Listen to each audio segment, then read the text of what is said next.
A late-night house fire sends 2 people to the hospital. Today is Wednesday, January 28th, and this is 570 News on the Go, brought to you in part by NorthCentralPA.com.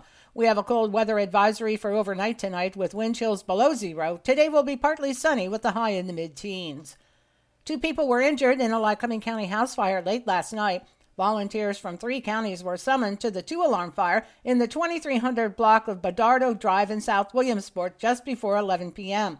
There were initial reports of possible entrapment. South Williamsport Fire Department officials said 2 residents were injured and transported to the emergency room for treatment. Their conditions are not known. Due to the extreme cold, a River Valley Transit bus was sent to the scene for heat and shelter. Crews remained on the scene all night.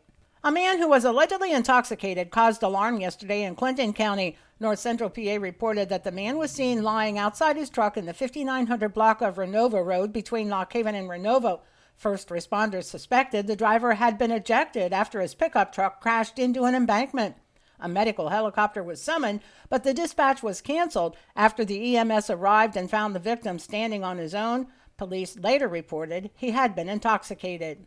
Multiple charges are filed against Nicholas Gower after he allegedly created a disturbance in the UPMC Lock Haven emergency room. On October 25th, Gower allegedly damaged medical equipment and physically attacked a security officer, a doctor, and a nurse. The Lock Haven man has since been charged with 3 counts each of aggravated assault, simple assault, and harassment. He waived all charges onto court and is free on bail. A man convicted in the deadly bombing of a Clearfield County woman is asking for a federal judge to move forward with his sentencing. WJAC reports Chris Neveling sent a handwritten letter to the U.S. Middle District Court objecting to the postponement of his sentencing and is asking to be sentenced as soon as possible. Neveling was convicted in August for his role in the murder of 34-year-old Shayna Carlson. She died after an explosive device detonated in her apartment. The bomb was sent in retaliation for a drug debt. Neveling orchestrated the deadly bombing, and federal prosecutors are recommending he be sentenced to life in prison. The DEP is continuing with inspections at the former Eureka Resource Facility in Williamsport that was the scene of a wastewater and oil spill. Last August, there was a leak in an above-ground tank in the building along 2nd Street. About 16,000 gallons of wastewater and oil was released, with up to 8,000 gallons seeping out of the building and entering storm drains before going into the West Branch of the Susquehanna River. The Sun-Gazette reports a follow-up inspection of the property was conducted last week, and much of the oil and wastewater has been consolidated into one tank. The DEP has recommended the company clear the building of all waste.